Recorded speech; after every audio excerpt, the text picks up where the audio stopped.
வணக்கம்.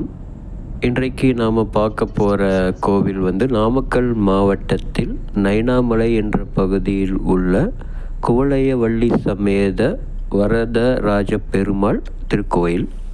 சேந்தமங்கலத்திலேருந்து கிட்டத்தட்ட 5 கிலோமீட்டர் தொலைவில் இருக்குது. இதுக்கு ஃபாஸ்டஸ்ட் ரூட் அப்படின்னு பார்த்தோன்னா நம்ம சேலம் நாமக்கல் ஹைவேல புதன் சந்தையிலேருந்து நம்ம டைவர்ட் பண்ணோன்னா ஒரு 3 கிலோமீட்டர் தொலைவிலேயே இந்த நைனாமலை ரீச் பண்ணிடலாம். அதாவது நாமக்கல்லேருந்து டுவர்ட்ஸ் சேலம் போகிற டைரெக்ஷனில் வரும்பொழுது சர்வீஸ் ரோட்டில் இறங்கி ரைட் ஹேண்ட் சைடு டர்ன் பண்ணணும் டுவர்ட்ஸ் புதன் சந்தை. அது ஒரே ரோடு தான். 3 கிலோமீட்டர்ஸில் நைனாமலை வந்துடும். நைனாமலையுடைய அற்புதமான வியூ தெரியுது. இந்த மலை கோயிலை ரீச் பண்ணுறதுக்கு சுமார் 3700 படிக்கட்டுகள் ஏறி போகலாம். ரீசெண்டாக தான் மண் சாலை அமைச்சிருக்காங்க. அது நமக்கு அங்கே பார்க்கும்பொழுதே தெரியும். இன்னும் சில கிளிப்ஸில் அதை கிளியராக பார்ப்போம். இந்த வீடியோவை முழுசாக பார்க்குறது, ஸ்கிப் பண்ணி பார்க்குறது உங்களுடைய விருப்பம்.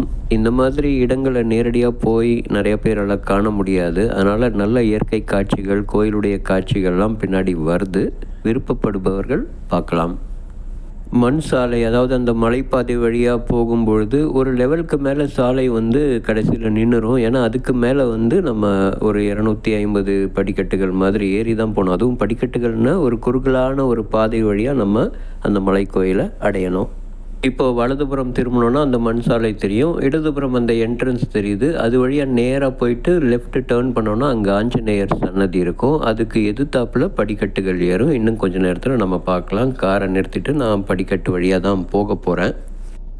இந்த மலையோட ஹைட்டு வெப்சைட்ஸில் ரெஃபர் பண்ணும்பொழுது 2800 அடிகள் அப்படிங்கிற மாதிரி போட்டிருந்தது. ஆனால் மேலே கோயிலில் இருக்கிற ஐயரை கேட்கும்பொழுது இது 1600 அடி தான் இருக்கும் அப்படிங்கிற மாதிரி சொன்னார்.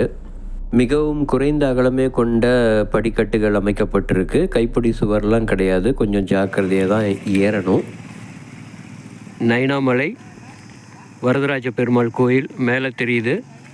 3700 படிக்கட்டுகள் ஏறணும். அங்கே படிக்கட்டுகளும் தெரியுது. மண் சாலை இப்போதைக்கு போட்டிருக்காங்க. அங்கே மேலே ஒரு லெவல் வரைக்கும் போகும். அங்கேருந்து ஒரு 250 படிக்கட்டு ஏறி போகணும். இப்போ ஆஞ்சநேயர் சன்னதி பார்க்குறோம். அதுக்கு நேர் எதிர்த்தாப்பில் படிக்கட்டுகள் ஏறும். அது வழியாக நம்ம நடந்து மலை உச்சியை அடையலாம். நான் இங்கே வந்த நாள் சனிக்கிழமை. வழக்கமாக பெருமாள் கோயிலில் சனிக்கிழமையில் கூட்டம் இருக்கும். இந்த சனிக்கிழமை அவ்வளோவா ரஷ் இல்லை. இங்கே வரவங்க அந்த மண் சாலை மலைப்பாதையை தான் பயன்படுத்துகிற மாதிரி தெரியுது. வாகனங்களை போயிட்டு அங்கே நிறுத்திட்டு கொஞ்சம் தூரம் அப்படியே மேலே ஏறி கோயிலை அடைகிறாங்க. நான் இந்த படிக்கட்டுகளில் ஏற ஆரம்பிக்கும்பொழுது காலை மணி 8:51. கிட்டத்தட்ட நான் ஒரு 1.25 மணி நேரம் ஆச்சு எனக்கு. ஒரு பாதி மலை ஏறி இருப்பேன்னு நினைக்கிறேன். இங்கேருந்து கீழே தெரியும் காட்சிகள், இந்த மலையில் இருக்கிற செடி கொடிகள்.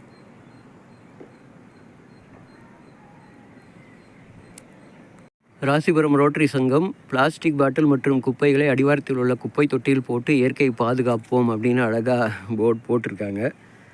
ஆனால் இங்கே வர நம்ம மக்கள் சூப்பர். பிளாஸ்டிக் பாட்டிலு இதெல்லாம் அருமையாக இங்கேயே போட்டு வச்சுருக்காங்க. கொஞ்சம் நம்ம இயற்கை வளத்து மேலே நம்ம கவனம் செலுத்தணும். இயற்கை இல்லைன்னா நம்ம இல்லை. அப்படியே படிக்கட்டு ஏறுற காட்சியை படம் பிடிச்சிக்கிட்டே போவோமே கொஞ்ச நேரம். இந்த கோவில் எப்போ கட்டப்பட்டதுங்கிற சரியான தகவல் இல்லை. ஆனால் நாயக்கர்களால் திருப்பணி செய்யப்பட்டதுங்கிறது மட்டும் நிறையா பேர் சொல்கிறாங்க. அதுக்கப்புறம் முகலாயர் படையெடுப்பில் அந்த கோயில் கட்டிட பணிகள் கைவிடப்பட்டதாக மேலே ஐயர் சொன்னார். நைனாமலை அப்படிங்கிற பெயர் காரணம் எதனால் வந்தது அப்படின்னு ரெஃபர் பண்ணி பார்க்கும்பொழுது இங்கே தெலுங்கு மக்கள் நிறையா இருந்ததுனால கடவுளை தந்தையாக பாவித்து நைனா அப்படின்னு கூப்பிட்றாங்க. அதனால் இந்த மலைக்கு பேர் நைனாமலை அப்படின்னு சொல்கிறதா ஒரு தகவல் இருக்குது.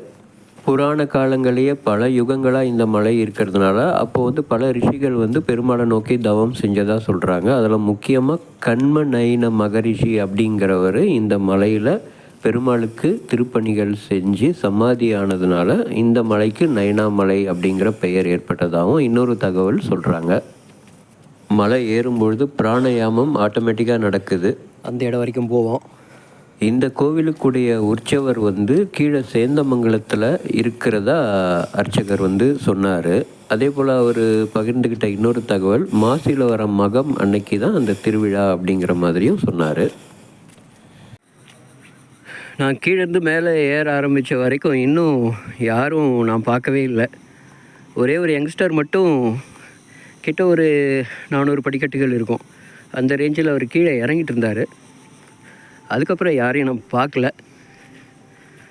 ஆல்மோஸ்ட் மலை உச்சியை நெருங்கிட்டு இருக்கும் போல் தூரத்தில் எனக்கு தெரியுது. பெருமாள் கோயில் அதுக்கு மேலே உச்சியில் இருக்கும் போல். பெருமாளே, உன்னை தான் பார்க்க வரேன். இப்போ தான் சொல்லி பிடிச்சா கொஞ்சம் கீழே இறங்கிட்டு இருக்காங்க. இயற்கையில் இருக்கும் வண்டுகளின் அழகான ரீங்கார இசை. இந்த இடம் அற்புதமாக இருக்குது. கீழே கொஞ்சம் பேர் இறங்குனாங்க, பாதிக்கு மேலே கொஞ்சம் தூரம் வந்திருக்கேன்னு சொன்னாங்க. பட் ஆல்மோஸ்ட் வந்தாச்சு. ஏதோ அந்த மேலே கொஞ்சம் தெரியுது. காலையிலே 5 மணிக்கு வந்து ஏறணுன்னா ரொம்ப நல்லதுங்கிறாங்க. அந்த 5 மணிக்கு ஏறி 8 மணிக்குள்ளார இறங்கிடுவாங்களா நிறையா பேர். அப்போ கொஞ்சம் வெயில் இருக்காது. இன்றைக்கி கொஞ்சம் மேகமூட்டமாக இருக்கிறதுனால ஏற முடியுது ஈஸியாக. இங்கே பராமரிப்பு இல்லாமல் ஒரு மண்டபம் இருக்குது. மேபி ஏதாவது கொஞ்சம் தங்குற மாதிரி, ரெஸ்ட் எடுக்கிற மாதிரி இடமா இருக்கும் போல். வண்ணத்து பூச்சி.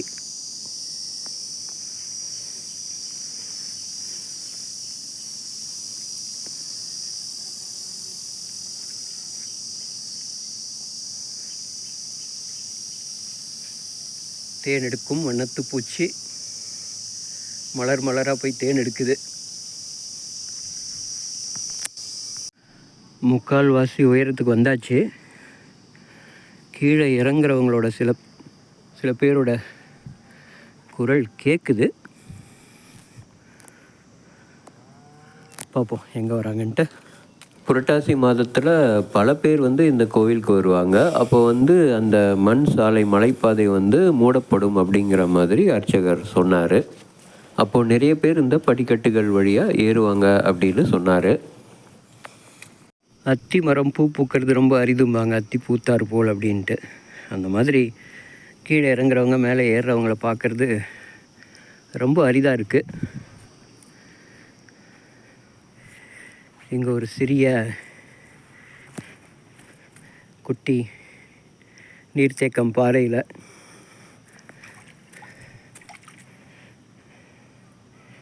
தவளைகளுக்கு தான் கொண்டாட்டம். இதை பார்த்தா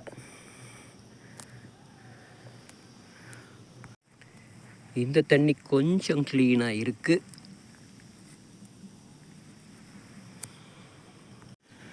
இது கொஞ்சம் ஸ்டீப்பான படிக்கட்டுகளாக இருக்குது. ஏறுறது கொஞ்சம் சவாலாக இருக்கும். இந்த படிக்கட்டுகள் நேராக இருக்கிற மாதிரி இருந்தாலும் நாம் கொஞ்சம் வளைஞ்சி ஏறணும்னா கொஞ்சம் சிரமம் தெரியாது. ஜாக்கிரதையாக தான் ஏறணும். சைடில் கைப்பிடி சுவர் எதுவும் கிடையாது.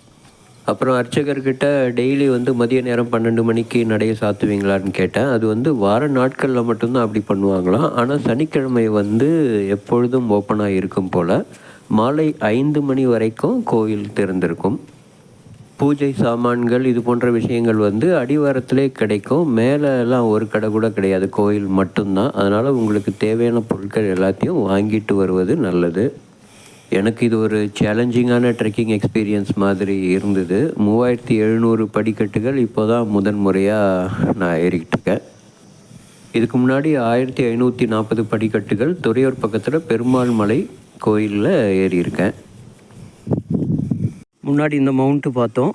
அந்த மவுண்ட்டை விட அதிக தூரத்துக்கு வந்துட்டோம். இங்கேருந்து பார்க்கும்போதே தெரியுது, முன்னாடி நம்ம அந்த மவுண்ட்டுக்கு நேராக இருந்து எடுத்தோம். இப்போ வளைஞ்சி வந்து ஏறிக்கிட்டு இருக்கோம். இந்த மலை கோயிலேருந்து பார்க்கும்பொழுது கொல்லிமலையோட வியூ தெரியும். அதே மாதிரி இந்த நாமக்கல் மாவட்டத்திலேயே பக்கத்துலேயே நியர்பை வந்து தலமலை அப்படின்னு சொல்லி ஒரு பெருமாள் கோயில் இருக்குது. இந்த மாதிரி மலை ஏற வரும்பொழுது கையில் தண்ணி பாட்டில், இந்த ஓஆர்எஸ்எல் ட்ரிங்க் இதெல்லாம் கொஞ்சம் கொண்டு வருவேன். ஏன்னா எனர்ஜி கொஞ்சம் ட்ரெயின் ஆகும்பொழுது நம்ம குடித்தோம்னா அந்த எலக்ட்ரோலைட்ஸ் கொஞ்சம் ஸ்டெபிலைஸ் ஆகும். அது கையில் வச்சுக்கிறது நல்லது. யாராக இருந்தாலும் நல்லா ஸ்வெட் ஆகும், எனர்ஜி ட்ரெயின் ஆகும். நான் இப்போ தான் ஒரு ஓஆர்எஸ்எல் ட்ரிங்க்கு சும்மா ஒன்று குடிச்சிட்டு மறுபடியும் ஏற ரெடி ஆகிறேன். கஷ்டப்பட்டு ஏறி வந்ததுக்கு கண்களுக்கும் மனதுக்கும் விருந்தாக அருமையாக மலை மீது நைனாமலை வரதராஜ பெருமாள் சன்னதி அந்த கோபுரம் சூப்பராக தெரியுது. இன்னும் கொஞ்சம் தூரம் தான் நாம் அங்கே அடைஞ்சிருவோம். அந்த மலை உச்சியை முழுவதுமாக ஆக்கிரமித்து அந்த கோயில் கட்டப்பட்டுள்ளதாக நான் படித்தேன். கிட்டத்தட்ட அப்படி தான் தெரியுது. இந்த ஏரியா லைட்டாக இப்போது மேலேருந்து பார்க்கும்பொழுது ஒரு மேகமூட்டம் மாதிரி அப்படியே ஏதோ பனி படர்ந்த மாதிரி இருக்குது. நைனாமலை வரதராஜ பெருமாள் சன்னதி அங்கே நம்ம கண்களுக்கு மிக அழகாக தெரியுது. பெருமாளை நோக்கி மெதுவாக நகருவோம். அவருடைய அருள் இருந்தால் இன்றைக்கி பார்க்கலான்னு நினச்சிக்கிட்டே கிளம்பி வந்தேன். நண்பர் ஒருத்தவர் நியர்பைலேருந்து பைக்கில் வந்துக்கிட்டு இருக்காரு. அவரும் இன்னும் ஒரு அரை மணி நேரத்தில் வந்துடுவார்னு நினைக்கிறேன். அதுக்குள்ளே நான் மலை ஏறிடலான்ட்டு கீழே இருந்து ஏறிக்கிட்டு இருக்கேன். மலைக்கோயில்னாலே குரங்குகள் இருக்கும். இந்த குரங்குகளும் ரொம்ப விவரம். எல்லா வாகனங்களை நிறுத்திட்டு அங்கே பக்கத்தில் ஏறி வருவாங்கன்னு சொல்லிட்டு அந்த ஏரியாவில் தான் வெயிட் பண்ணிகிட்ருக்கு. இப்போ கொஞ்சம் கொஞ்சமாக வரதராஜ பெருமாள் சன்னதி நமக்கு அழகாக தெரிய ஆரம்பிக்குது. இந்த மலையோட பீக்கில் அழகாக அந்த கோயில் கட்டப்பட்டிருக்கு. அப்படியே இங்கே சூழ்ந்திருக்கும் இயற்கை அழகையும் பார்ப்போமே. செமையாக இருக்குது இந்த ஏரியா. இன்னும் கோயிலை அடைந்த பிற்பாடு அங்கேருந்து அந்த வியூஸ் பார்க்கும்பொழுது ரொம்ப பச்சை பசேல்னு ரொம்ப பியூட்டிஃபுல்லாக இருந்துச்சு. இப்போ தான் குரங்குகள் கொஞ்சம் தென்படுது.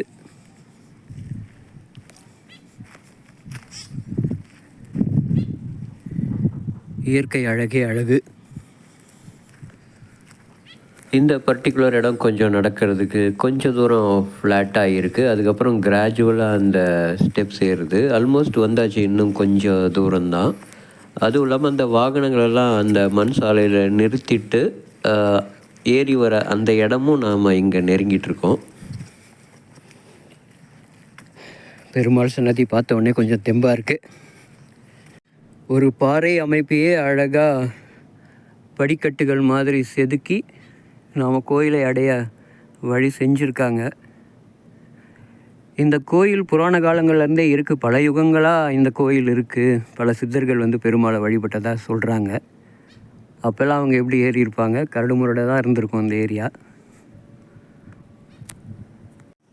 அப்போ முன்ன பார்த்து அந்த மவுண்ட்டை விட ஒரு மடங்கு அதிக உயரத்துக்கே வந்துட்டோம்.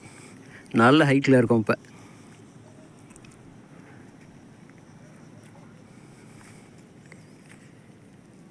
இங்கே பெருமாள் சன்னதிக்கு முன்னாடி ஒரு கல் மண்டபம். இந்த படிக்கட்டுகள் வழியாக வரும்பொழுது இந்த மாதிரி ரெஸ்ட் எடுக்கிறதுக்கு மண்டபங்கள்லாம் அவ்வளோவா இல்லை. மக்கள் படிக்கட்டுகள் வழியாக அதிகமாக வராதனால அப்படி இருக்கலாம்னு நினைக்கிறேன். ரெகுலராக மக்கள் நிறைய பேர் இங்கே வர ஆரம்பித்தாங்கன்னா இது நல்லா பராமரிப்பாங்கன்னு நினைக்கிறேன். நாமக்கல் முன்னாடி சேலம் மாவட்டத்தில் இருந்துச்சு, இப்போ நாமக்கல் மாவட்டத்தில் இருக்குது. நாமக்கல் சேலமுக்கு பக்கத்தில் இருக்கிற ஒரு திருப்பதி அப்படிங்கிற மாதிரி இந்த இடத்த அழைப்பாங்க. நாமக்கல் மாவட்டத்தில் அமைந்திருக்கிற அழகான பெருமாள் கோயிலுங்கிறதுனால இந்த ஏரியா மக்கள் சின்ன திருப்பதின்னு அப்படின்னு அழைக்கிறாங்க. செம்ம அழகு இங்கேருந்து பார்க்கும் பொழுது. நேரடியாக பார்க்கும் பொழுது ரொம்ப சூப்பராக இருந்தது. இந்த காட்சிகள் இந்த காணொளியிலையும் அழகாக இருக்குதுன்னு நினைக்கிறேன். ரொம்ப நெருக்கமான படிக்கட்டுகள்ங்கிறதுனால மழைக்காலங்களில் கொஞ்சம் ஏறுறது சிரமமாக இருக்கும்னு தோணுது. இங்கே வரவங்க கொம்பை வச்சு குரங்க விரட்டுறாங்க. அதை செய்யாமல் இருந்தாலே அது அமைதியாக இருக்கும். மக்கள் வர பாதையில் நிறைய குரங்குகள் வெயிட் பண்ணிக்கிட்டு இருக்கு. ஓம் நமோ நாராயணாய. நைனாமலை வரதராஜ பெருமாள் சன்னதி மிக அழகாக கிட்ட தெரியுது. இன்னும் கொஞ்சம் தூரம்தான். கடைசி கட்ட படிக்கட்டுகள். ரொம்ப மகிழ்ச்சியாக இருக்குது. ஒரு வழியாக பெருமாளை பார்க்க இவ்வளோ படிக்கட்டுகள் ஏறி இங்கே ரீச் ஆயாச்சு. இன்னும் சிறிது நேரத்தில் பெருமாளை தரிசிக்க போகிறோம்.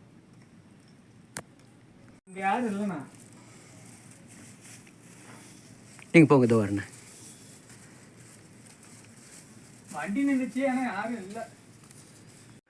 அற்புதமான இயற்கை அழகு.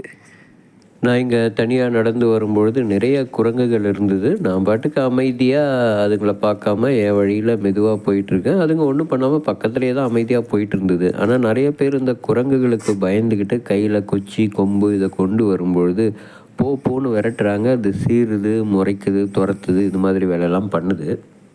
பூஜை பொருட்கள், உணவுப் பொருட்கள் இதெல்லாம் வந்து பைக்குள்ளே பத்திரமா கொண்டு வாங்க, மூடி வச்சு கொண்டு வாங்க. பையை நம்ம எங்கேயாவது நிறுத்தி திறந்தாலே அதுங்களுக்கு தெரியுது ஏதோ உள்ளேருந்து எடுக்க போகிறாங்கன்னு சொல்லி பக்கத்தில் வந்து நின்று நம்மளையே பார்த்துட்டு இருக்குங்க. என்னோடய பேக்கில் நான் கொஞ்சம் இந்த சாக்லேட் வேஃபர்ஸ் வச்சுருந்தேன்.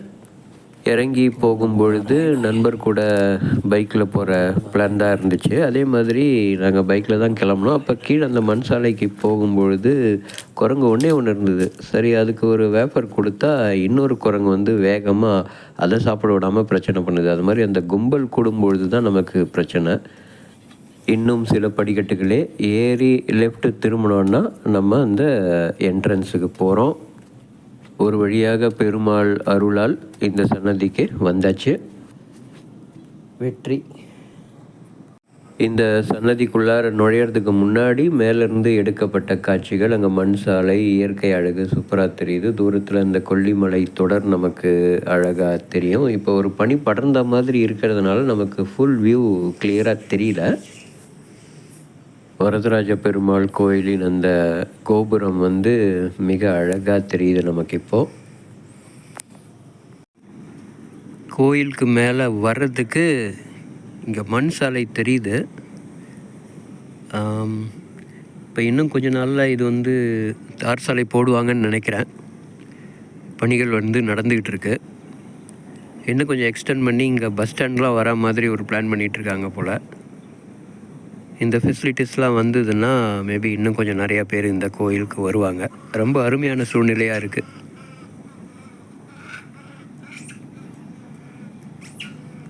அந்த மண் சாலையில் தெரிகிற யூ பெண்டுக்கு கிட்டையே அப்படியே அந்த ஒத்தையடி பாதை மாதிரி ஏறும். அப்படி இல்லைன்னா அந்த ரோடு எண்டில் வந்துட்டு ஒரு பாதை சுற்றி வர மாதிரி இருக்கும்.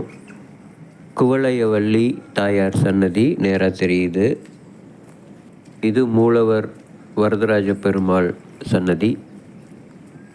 இப்போ அப்படியே மெதுவாக நடந்து போய் அந்த காம்பவுண்டு வாலை தாண்டி பார்க்கும் பொழுது அந்த இயற்கை எழில் வந்து ரொம்ப அற்புதமாக தெரிஞ்சுது. ஒரு பிரம்மாண்ட பச்சை ராட்சத உருவம் அப்படியே படுத்திருக்க மாதிரி அந்த மலையுடைய ஷேப்பு ரொம்ப நீளமாக அழகாக தெரிஞ்சுது. சாமியை திருப்தியாக கும்பிட்டுட்டு இப்போ வந்து வடக்கு புற சுவர் பக்கத்தில் இருந்து அங்கே தெரியும் இயற்கை காட்சிகளை எடுத்தோம். அந்த மலைத்தொடரை நம்ம அழகாக பார்க்கலாம். அங்கே வழக்கப்படி பார்க்கும்பொழுது அந்த மண் சாலையெல்லாம் நமக்கு வந்து கொஞ்சம் தெரியும். அப்படியே அந்த ஏரியாவை சுற்றி கவர் பண்ண நேரடியாக பார்க்கும்பொழுது ரொம்ப ரொம்ப ரொம்ப அழகாக இருந்தது. ஃபுல்லாக கீழே பார்க்கும்பொழுது நல்ல க்ரீனிஷ் என்விரான்மெண்ட்டு. கோயில் சுற்றி வரும் பிரகாரம் பார்க்குறோம். அந்த மூலவர் சன்னதிக்கு எதிர்த்தாப்புலேயே பார்த்திங்கன்னா அந்த குரங்குகள் அந்த சாமி சிலையில் போடப்பட்டிருக்கிற துளசி மாலையை பிச்சு சாப்பிட்டுக்கிட்டு இருக்குங்க. தலை விருட்சத்தையும் தாயார் சன்னதியும் கவர் பண்ணுற மாதிரி கொஞ்சம் தூரம் இருந்து இந்த கிளிப் ஒன்று எடுத்தேன். அர்ச்சனை பண்ணி முடித்த பிற்பாடு பிரகாரத்தை சுற்றி வரோம். இங்கே அந்த ஒரு பாறை மேலே மூலவர் சன்னதி அவ்வளோ அழகாக செதுக்கப்பட்டிருக்கு. கோயில் வடக்கு புறத்தில் இங்கே ஒரு தல விருட்சம் இருக்குது. இந்த கோயில் கட்டமைப்பு பார்க்கும்பொழுது ரொம்ப பிரமிப்பாக இருக்குங்க. இந்த மேலே இருந்த பாறையை அழகாக செதுக்கி இந்த கோயில்கள் உருவாக்கப்பட்டிருக்கிற மாதிரி இருக்குது. இன்றைய தரிசனம் மிகச்சிறப்பு. தரிசனம் முடிஞ்ச பின்னாடி நண்பருடன் பைக்லேயே கீழே போயிடலாம் அப்படிங்கிற பிளானில் கிளம்புறோம். இப்போ மெதுவாக கீழே இறங்கிட்டு இருக்கிறோம். இந்த இறங்குற இந்த இடம் வந்து சூப்பர் க்ரீனிஷாக இருக்குது. லைட் க்ரீனில் ரொம்ப அருமையாக இருக்குது. நான் மேலே ஏறி வரும்பொழுது இந்த படிக்கட்டுகள் வழியாக தான் ஏறி வந்தேன். இப்போ போகும்பொழுது நண்பர் கூட கீழே பைக்கில் போய் இறங்கணும். என் கார் கீழே இருக்குது. அதனால் வேறு ஒரு வழியில் போயிட்டு அந்த மண் சாலை போட்டிருக்கிற இடத்துக்கு இப்போ போகணும். இப்போ நைனாமலை வரதராஜ பெருமாள் கோயிலேருந்து கீழே இறங்கிட்டு இருக்கோம். படிக்கட்டு வழியாகவே இறங்கணும்னு நினைக்கிறவங்க இந்த மண்டபம் வழியாக கீழே போயிட்டே இருக்கலாம். ஆனால் வாகனங்களில் வந்தவங்க இந்த மண்டபம் ஞாபகம் வச்சுக்கோங்க. இதை ஒட்டி இங்கே ஒரு பாதை போகுது, இங்கே இறங்கணும். ரொம்ப ஒரு குறுகலான பாதையாக இருக்குது. இப்போ அந்த சாலை பகுதி வந்தாச்சு. வாகனங்களை நிறுத்தக்கூடிய சாலை பகுதி இது. இதுக்கு மேலே வாகனங்கள் வர முடியாது. இந்த ரூட் வழியாக தான் கோயிலுக்கு ஏறி வரணும். கொஞ்சம் பேர் கோயில் பார்க்க வந்துக்கிட்டு இருக்காங்க. இந்த இடத்துல ஒரு பேருந்து நிலையம் பிளான் பண்ணிக்கிட்டு இருக்காங்க. அதெல்லாம் வந்து லைவுக்கு எப்போ வரும்னு தெரியல. அந்த செட்டப்லாம் கொஞ்சம் வந்துருச்சுன்னா இங்கே வர்றதுக்கு ரொம்ப ஈஸியாக இருக்கும். இப்போதைக்கு வந்து இந்த மண் ரோடு தான் இருக்குது. மழைக்காலங்களில் எப்படி இருக்கும்னு தெரியல. ஏன்னா கைப்பிடி சுவர், தடுப்பு சுவர் கூட இல்லை. மண் பாதைக்கு வந்தாச்சு. இங்கே ஞாபகம் வச்சுக்கோங்க, இந்த பாதையில் வந்தால் இப்படி தான் ஏறி போகணும். இங்கேருந்து கோயிலுடைய வியூ.